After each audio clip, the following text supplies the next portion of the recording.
Good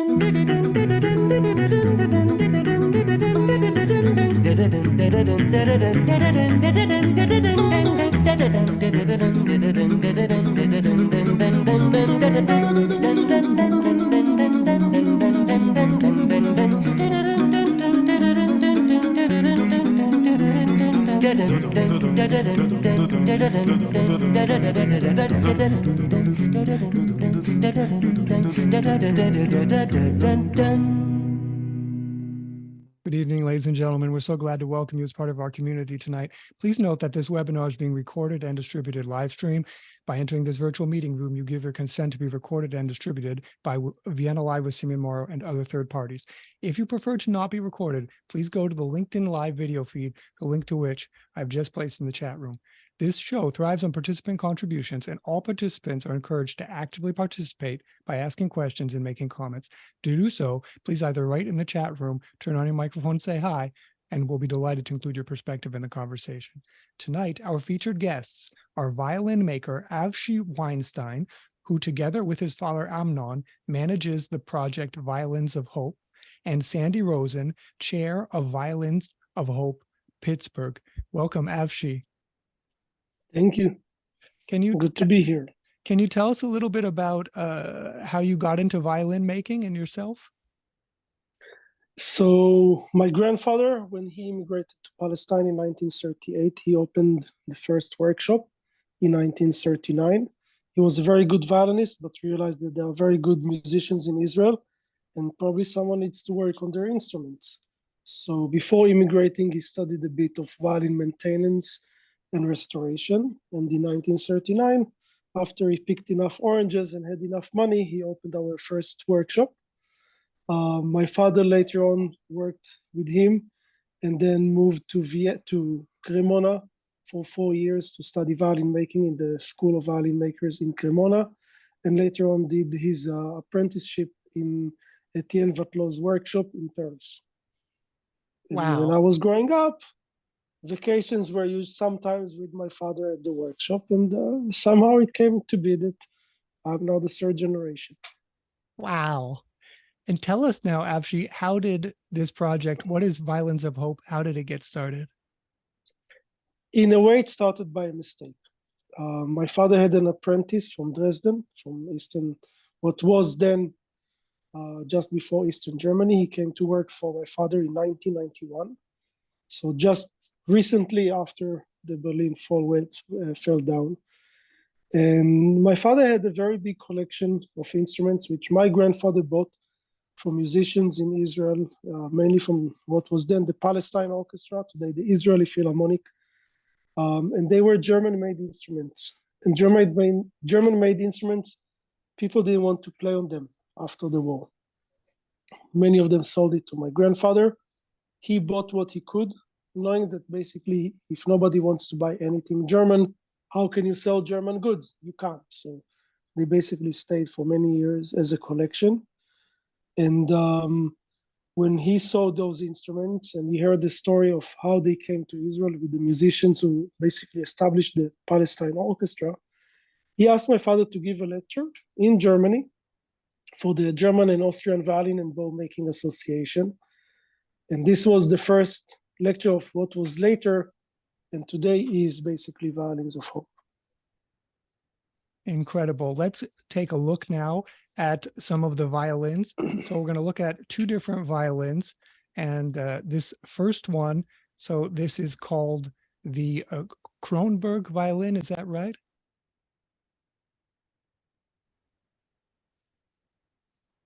Krongold, excuse me, Zimmermann Krongold violin? Yes, yes. This is actually the very first violin that we got into the collection, which was not part of what my grandfather bought. My father spoke on a radio show in 1999 in Israel and asked people if by chance they had instruments that they would like to share with us. And the first phone call the day after was from Nadir Krongold, the nephew of Shimon Krongold that you can see here in the photo. And he gave us his uncle's violin. Shimon Krongold, he was a very wealthy industrialist in Warsaw before the war. And unfortunately, when the war started, he tried to flee, but he died in Tashkent. And in 1947, one of his best friends brought the violin to the Kongold family in Jerusalem. Now it has a label, and of course there is the small Star of David that you've seen on the back of the violin inlaid by the maker. And the label says, I made this violin for my loyal friend. The label is in Hebrew. I made this violin for my loyal friend, Mr. Shimon Kongold, Warsaw, 1924, Yaakov Zimmerman, who was one of the teachers of my grandfather to learn how to restore instruments. Wow. Okay. He was, So that's incredible. And actually, I want you to just let's give us for those of us who are not really acquainted with the Jewish culture. I want you to talk a little bit about this star that we see there. So in the West generally, I would say if people see the cross or if they see the McDonald's sign, they feel comfortable. They feel okay. I'm okay with that. That's fine. When they see the star, I think people feel uncomfortable. They don't know what it means. Tell us why this magnificent star everyone should feel at home. Everyone should feel comfortable when they see it. Well, because this is today, it's one of the symbols of Israel and Jewish people. I don't know who invented this star, not me. This was long before me, probably staying long after me. And if you go to United States, people say, oh, that's a sheriff star. But in Israel, nobody knows what's a six-pointed stars. They all tell you this is a Magen David, one of the Jewish symbols.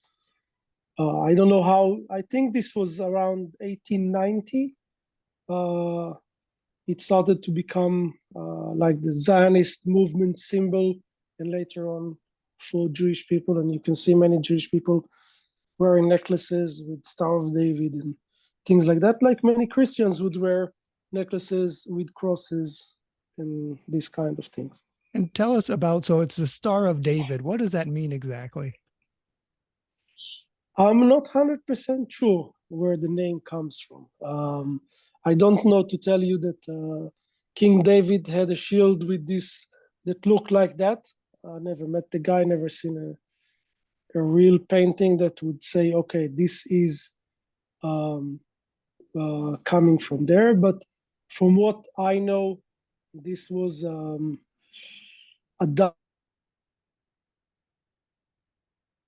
became very much a Jewish symbol. Okay, that's fantastic. Let's go on to the next violin. So this violin belongs to this woman, Violet Silverstein. So we're going to take a look at first what happened when they got the violin. So here we are. We're going to see tell us what we're about to see here. So Avshi. you're about to see one of the rooms. 5 minutes later, we had a big concert starting in Paris. This is November 2022. And the person that you see very close to us, he is the son of Violet Silberstein. You can see my father and my mother. In the back, you'll see his sister in a few minutes, and my wife is going to play his mother's violin, the violin that his mother learned to play when she was a young child in France. And this is with the strings from probably 1930 something, 1940. Okay. And just some background information. So we'll soon learn that it's this violin that saved his mother's life. So Yes. Here we go. Learning. Yeah. Let's see the movie. Can you say it again? If you can play La Méditation de Thaïs, this is what she played to enter to the orchestra during his audition. Very important.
Okay, wow. Incredible. So tell us about tell us the story of this incredible woman, please, Avshi, and about the story of this violin. So Violette Silberstein, she was a young girl. She was made studying violin by her mother when she was very young. And when Germany invaded France, after a while, she was sent with many other Jews to Auschwitz. Now, when she arrived to Auschwitz, she actually arrived to Auschwitz too, to Birkenau. Someone told her that she should try to be going to the women orchestra, to audition to the women orchestra in Birkenau, which had an all-women orchestra, but she was not accepted. And a while after, a new conductor came to the orchestra, Alma Rosé, the famous Alma Rosé, the niece of Gustav Mahler. And she went again to do another audition, playing the piece that we've just heard. And Alma accepted her. And not only accepted her, she saved her life a few times, literally from the Nazis. One of the times, Violette was too weak to walk, and the Nazi officer was about to shoot her, and Alma came running and said, "You can't kill her. She's my best violinist," which wasn't true, but this is what she said. And Violette, in the end, survived the war, stayed alive, and went back to France and had a family and survived. Incredible. Basically.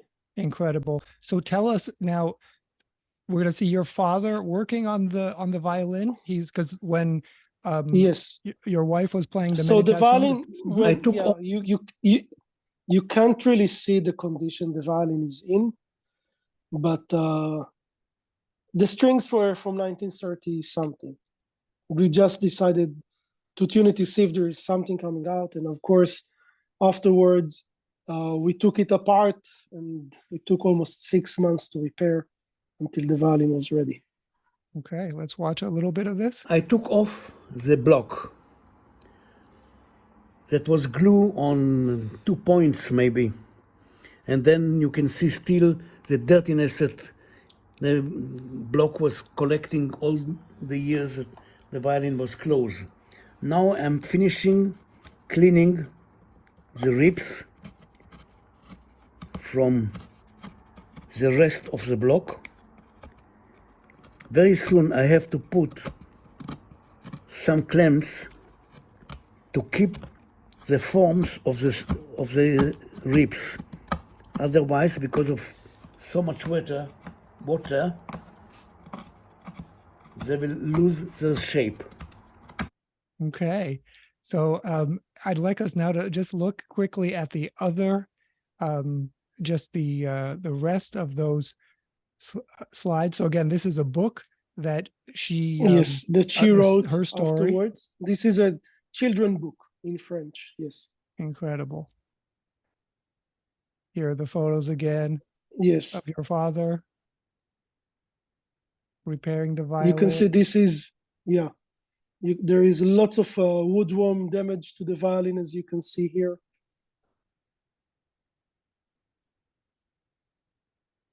And little by little, Yep. there it is. And then it's ready. Incredible. Wow. Okay, so now I'd like to bring in, after seeing those violins, Sandy Rosen, who's the chair of the Violins of Hope Pittsburgh. Hi, Sandy. Hi. Sandy, so tell us a little bit about deciding, okay, we're going to bring this to Pittsburgh. You have now, we'll take a look at the website. I mean, it's this simply incredible initiative that so that's been going on. Tell us about how this all got started.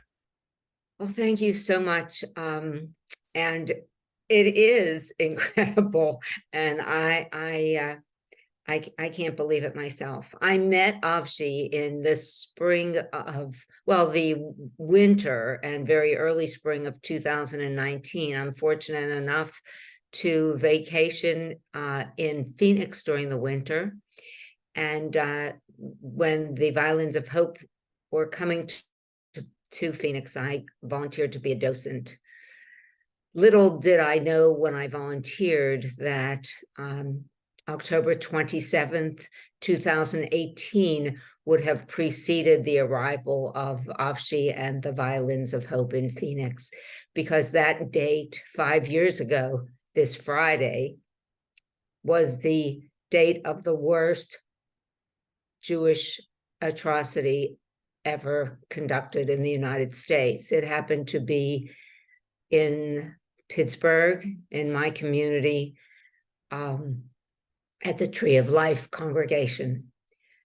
So it was very powerful to me, and I could see how powerful it was to children and adults, Christians and Jews. And before Avshi left, I said, you have to come to Pittsburgh. And luckily for us, he said, well, we're not available until October 23rd, but we will definitely come. So on a handshake, we made that arrangement. And I think God was watching over us, because we missed COVID completely. And when we opened on October 7th this year, we were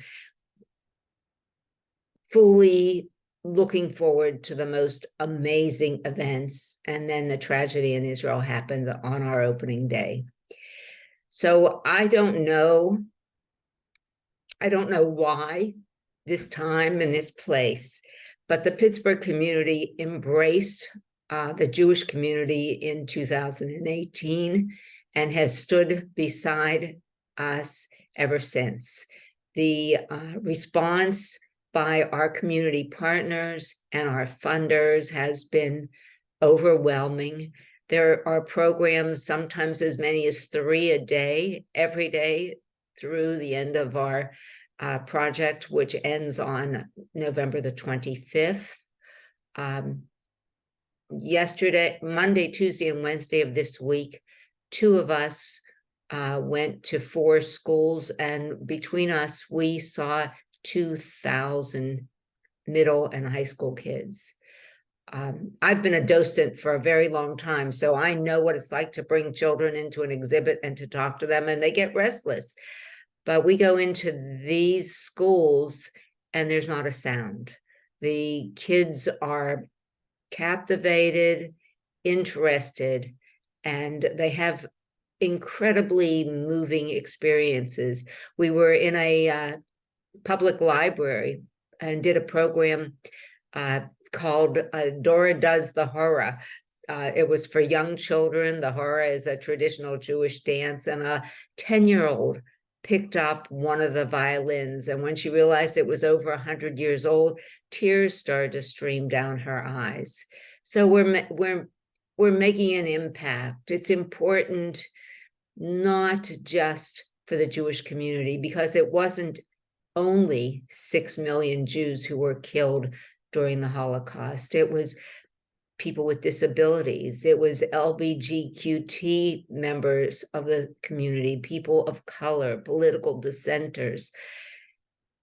There were 50 or more million people who were killed in conjunction with the 6 million that Hitler managed to kill, though his target was 11 million. So he failed at that. He lost the war. He created tragedy worldwide. And we do this so that children begin to understand how critically important it is not to get on the extreme sides of any dialogue.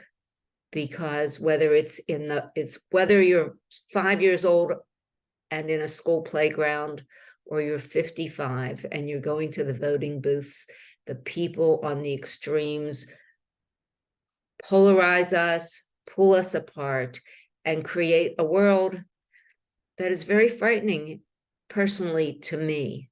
And the rise in anti-Semitism has been extraordinary over the past year and a half. 61% of all the hate crimes in America were anti-Semitic last year. It's terrifying. And if we can talk to children and make them understand that, well, Martin Niemöller was a Nazi sympathizer. He says it best. At first he was a Nazi sympathizer, and then he realized what was going on, and he started speaking at every opportunity that he had. He would change the proper or the nouns to suit the occasion. But what he was saying was, first they came for the labor unionists, but I was not a labor unionist, so I said nothing. And then they came for the communists, but I was not a communist, so I said nothing. Then they came for the Jews, and I was not a Jew, so I said nothing. And then they came for me, and there was no one left to speak for me. And I can't think of anything that more succinctly underscores the danger inherent in any kind of hate that is able to rise a nation against any group of people. Wow. Okay. Are there any questions? Are there any comments? Would anyone like to chime in here? Please feel free to. So Avshi, when you hear Sandy say that and all that, what is tell what are you hoping? Is that what are you hoping that people get out of Violins of Hope, of these precious violins that your family has curated for so long? That history is made by people. It's not made by someone else. It's made by you, by me, by our friends, and by every single person who is there. And in the end, we have to realize that everybody has a place under these skies. And I have to say, with deepest gratitude to Amnon and Avshi, I can see everybody's reaction 80 years later, but Amnon and his wife lost 400 members of their families. They had no grandparents, no aunts, no uncles, no siblings. And I imagine that every time you pick up a violin and you know the history, that you are tied to that person, as we get tied to the people when you share their stories with us. It's very impactful. Wow. And I'm grateful to you both. Sandy, so Thank you. Can you tell us also, Sandy, just kind of logistical things about if people come to the exhibit in Pittsburgh, what are they going to see? You know, what's the general experience? The experience is pretty wonderful. It is a ticketed event, but it's free. We have it ticketed so that we can maintain fire laws and not exceed the number of people in the exhibit. You will see in our exhibit 21 instruments. And what's amazing about this collection of instruments is the circle that they create back to Pittsburgh. There are so many links to the people in our community, as well as to the Holocaust. This morning, I was in a high school where an 11th grader played a violin that was owned by a man by the name of Fievel Weininger. When Fievel and his family were driven from their home to a ghetto, Fievel had a 1.5-year-old baby daughter whose name was Helen. Helen now lives in Tel Aviv. She's in her early 80s, and she had a son who had a professional and a personal relationship with a woman here in Pittsburgh. And that woman's daughter is a violinist in the 11th grade at a local high school. And she was able to play Fievel Weininger's violin today. And that's deeply personal and pretty precious. The first conductor for the Palestine Philharmonic Orchestra was William Steinberg. That was in the 30s. He was not as well known as he ultimately became, but he conducted the Pittsburgh Symphony Orchestra for 20 years and is most beloved here. And on November 25th, Joshua Bell will be playing for our concluding concert at Heinz Hall. Joshua Bell plays the violin that was owned by Bronislaw Huberman, who, with the help of Albert Einstein, raised enough money to get an entire symphony orchestra out of Europe and their families. Those two men saved 1,000 Jewish people and started the Palestine Symphony Orchestra. Pretty profound. Incredible. Okay, so It is incredible. Avshi, I just want to ask you, you get, before we go on to, again, how to stay in touch with Avshi and Sandy, I want Avshi to tell us if the owners of the violins, Violette and Krongold, Mr. Krongold and Miss Violette Silberstein, if they were here today, what would you say to them? Well, I hope they enjoy what we're doing, telling their stories and making sure people know, remember, and not forget. And I would say your lives were not in vain. Okay, so let's see how we can stay in touch. Let me see, am I here? So we have Violins of Hope. I can make my computer work. There we are. So it's easy enough. violins-of-hope.com. And there is Avshi's father, Amnon, holding the violin. Avshi, so people can reach out to you. They can take a look at the violin. Yeah, we have our contact. There is the upcoming event. I'm managing this website. It's not a great website, I know, but it's you can see what's coming up, what's going to happen. There is the contact email and stuff. So people can just write to of course. AmmonY@gmail.com, and then they can feel free to ask you questions. Of course, yes. Wonderful. So feel free to reach out to Avshi and his father Amnon at this email, amnonway@gmail.com. Again, the website's violinsofhope.com. And let's see how we can stay in touch with Violins of Hope Pittsburgh. So let's see. So here's our website. So it is violinsofhopepittsburgh.com. That's easy enough. And Sandy, so people can reach out to you somewhere here if they have questions or they get tickets, or what's the best way to start? Absolutely. You can get tickets online. We're linked directly to our community partners. Many of the events are free. So please don't be shy. The exhibit is free.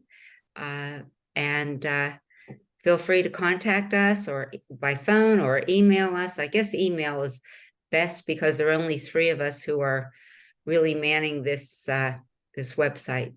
Fantastic. Okay, so feel free to reach out to Sandy. Click on email us under contact at the bottom of the page. Again, that's violinsofhopepittsburgh.com. So Avshi and Sandy, they are there waiting to hear from you. Feel free to reach out to them. Thank you so very much to Avshi Weinstein and Sandy Rosen. Thank you so much. Thank you. Thank you very much. So let's see what's coming up next Wednesday on Vienna Live. Henry Walters, The Theatricality of Poetry. Every writer dreams of being, quote unquote, understood, yet the reader always stands in the way. Readers, for their part, are doing everything they can to understand the author's intention, but they see the text from a completely different perspective. The poet Henry Walters calls the meeting of author and reader the theatricality of poetry. As the two seek out each other, a drama is playing out. Come welcome Henry to our show, and he will be our expert guide to a theater that transcends time and space. Again, that is Henry Walters, The Theatricality of Poetry, next Wednesday. Again, thank you so very much to Avshi Weinstein and to Sandy Rosen. Thank you very much to Victoria and Frederick Mulligan and Agnieszka and Benoit Rivolet for their support of the show. Thank you also to Mary Schlesinger for the lovely Viennese library you see behind me. From New London, New Hampshire, Pittsburgh, Pennsylvania, and Istanbul, Turkey. Goodbye, and see you next Wednesday. Bye-bye.